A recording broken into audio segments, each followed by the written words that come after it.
Okay, and so I just want to quickly comment. I believe this is the birth chart of Jeffrey Epstein for many reasons. I talked a little bit. Jeffrey Epstein has a moon in Aries on the 11th house cusp. So his moon is in Mars, is in Aries disposited by Mars, which is near the midheaven. Also, his sun is in Aquarius, which is in the 8th house, and the traditional ruler is Scorpio, which also rules over sex organs, those things that are taboo. So his Aquarius sun will take on Scorpio traits. Manipulation, the dark side of Scorpio's manipulation, deception, weird sex, and obsessive nature of that.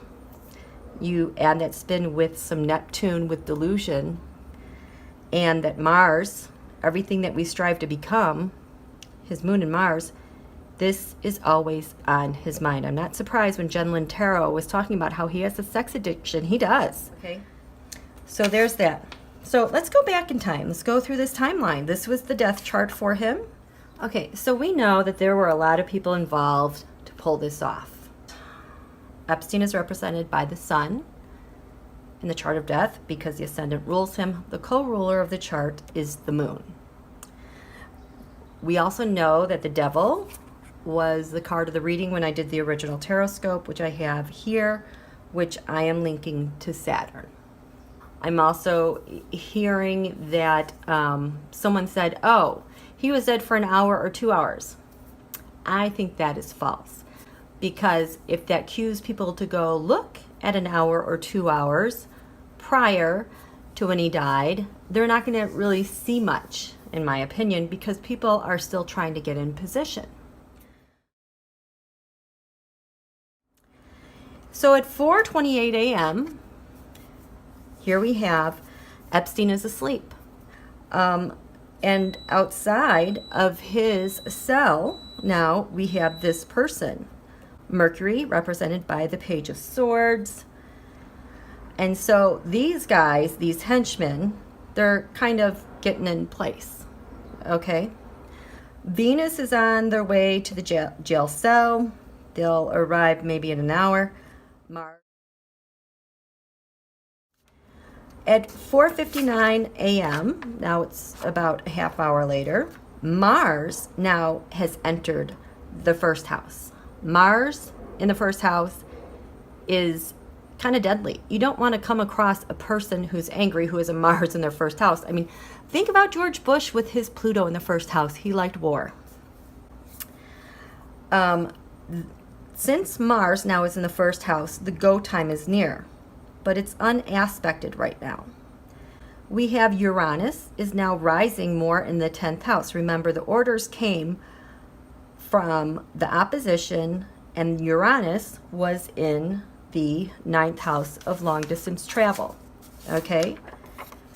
So you can kind of see people are starting to get closer into place. Now, this is also a critical moment because Mars is now in the first, Epstein's now in a dangerous setting.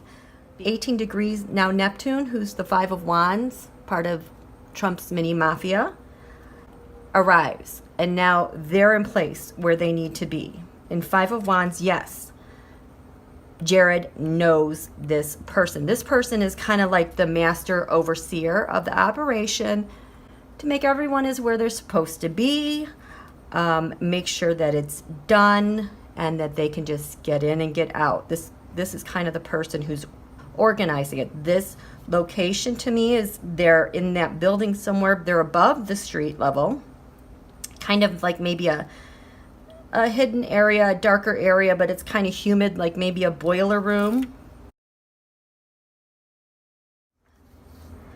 Now we have Venus. This is the second person, is aspecting, getting closer to the entrance of the jail cell.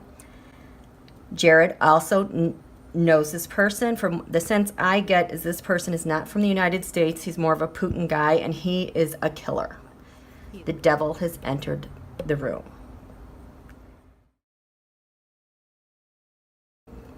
Uranus crosses into the 9th. go time. The opposition has their power to launch the attack.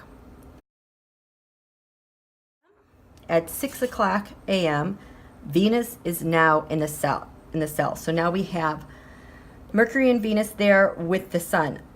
Epstein is now awake. 6:05 a.m. Epstein is awake. The strike begins. There is definitely a struggle. He can't defend himself. Things are happening. He realizes, yeah, this is life and death, because look at there, he is definitely contained. 6:06 a.m. we've hit the tipping point, because Jupiter is in the 4th house. Mission accomplished. Page of Pentacles is here for him to get paid. The whole shuffle, whatever is happening, the incident, the interaction, that is done. We now just have this guy kind of bearing down. When you have a Sun-Mars midpoint, a person with a Sun-Mars midpoint will do whatever it takes to get the job done. Jeffrey Epstein's Pluto, life-death, is right between there, and the mission is to take his life. And Sun-Mars will not stop until the deed is done. You could even think Venus-Mars, because I know that Jeffrey is this, he's represented by the sun, but his life is being extinguished. His life force is being extinguished. And they're just going to bear down on him. They're just kind of waiting for him to die, because he has no defenses. There's nothing left. 6:19 a.m. It's just a matter of time. He's totally bound. He has his last breaths going. They've got him set up the way they want him set up. Last breaths, because Pluto now has entered the 5th house. Death arrives, and they are pointing to Venus, to the neck, to circulation.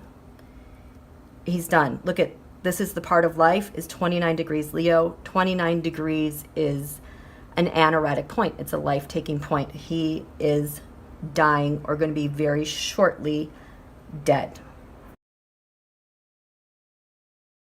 6:29. Epstein is dead, but he's found, quote, unresponsive. But Saturn, this person is someone on the inside, and has to do with law enforcement. This Moon and Jupiter, I think that these are probably the guards people that, quote, fell asleep. This Moon is a Queen of Pentacles. This might be a female. Donald's solar return moon now is 14 degrees at the lower heaven. It's all done. On how I found out that the chart that I thought was Jeffrey Epstein's birth chart is in fact his chart, because we determined that Pluto, 22 degrees, Jeffrey's natal Pluto, was the determining factor of his death and time of death. So if we take this chart, the death chart, overlay it, and line it up with his Pluto at 22 degrees, look what happens. The death chart matches the ascendant of his birth chart.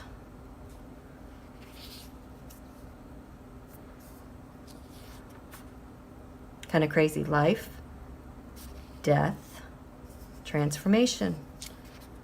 That's the power of Pluto.